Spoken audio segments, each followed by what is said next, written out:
மாப்பிள்ள காசிக்கு போறேன்னு மிரட்டினதும் மாப்பிள்ள வீட்டுக்காரங்க போன்னு சொல்லுவாங்க. ஆனா பொண்ணு வீட்டுக்காரங்க போக வேண்டாம்னு தடுத்து நிறுத்துவாங்க. ஏன்னா மாப்பிள்ள போயிட்டாருன்னா கல்யாணம் நின்னுடும்ல. பொண்ணு வீட்டுக்காரங்க தடுத்து நிறுத்தி மாப்பிள்ள திரும்பி வந்தாருன்னா பொண்டாட்டி அவருக்கு பிராப்தமாவா. அப்போ கண்டிப்பா ஓடியே ஆகணும்.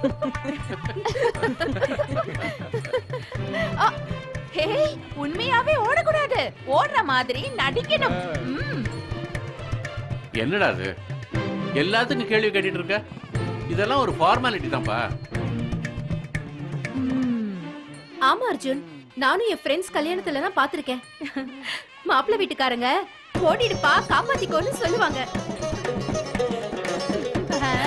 ஓடிடு அர்ஜுன், ஓடு ஓடு. எடுத்துங்க.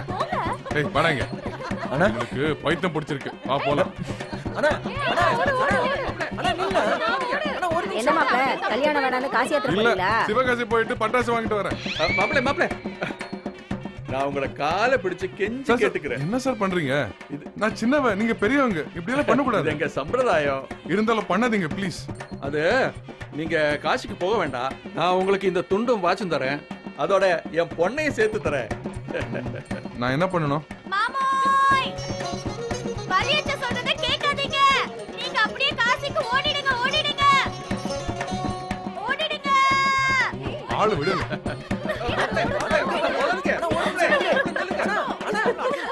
ஓடி போயிட்டாரு. ஓடி இரு, அப்படியே ஓடிட்டு போறான். போய் நிறுத்துக்கடி.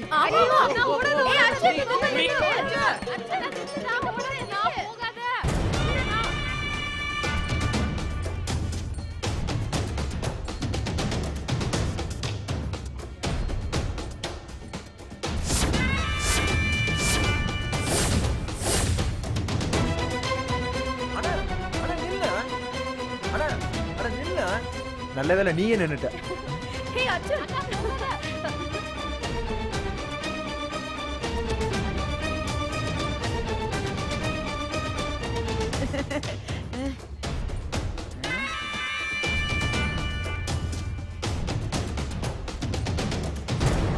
நான் உங்களை கல்யாணம் பண்ணிக்க முடியாது மிஸ்டர் அர்ஜுன்.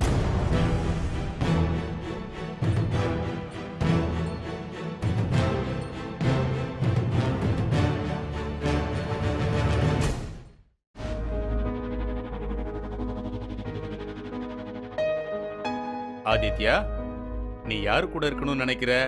அம்மா கூடவா இல்ல அப்பா கூடவா?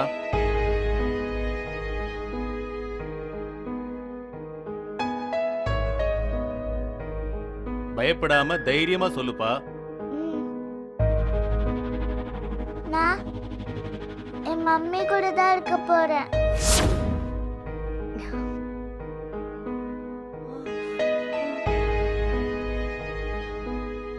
என் அப்பா என்ன திட்டுவாரு, அடிப்பாரு.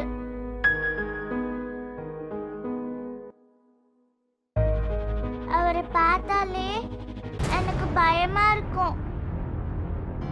ஆதித்யா, நான் எப்படா உன்னை அடிச்சிருக்கேன்?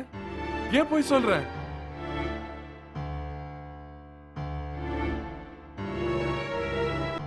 யுவர் ஆனர், அவன் மேல என் கை கூட பட்டதில்லை யுவர் ஆனர். மிஸ்டர் அர்ஜுன், நீங்க எதுவும் சொல்ல வேண்டாம். கோர்ட்லயே எங்க முன்னாலேயே உங்க பையனை மிரட்டுறீங்களா? யுவர் ஆனர், என்ன நம்புங்க யுவர் ஆனர், ப்ளீஸ். நீங்க முதல்ல உட்காருங்க. பிரியா, இவ போய் சொல்றான். சரி, நீங்க உண்மையை சொல்லுங்க. உங்களுக்கு ஒரு பையன் இருக்கானா இல்லையா? அவகிட்ட நமக்கு என்ன பேச்சு? அவளை முதல்ல வெளியில போக சொல்லுங்க. எதுவா இருந்தாலும் நான் பிரியா கிட்ட பேசிக்கிறேன். சாரி அங்கிள், இந்த விஷயத்துல யார் சொன்னாலும் நான் கேட்க மாட்டேன். என்னால அவர் கல்யாணம் பண்ணிக்க முடியவே முடியாது.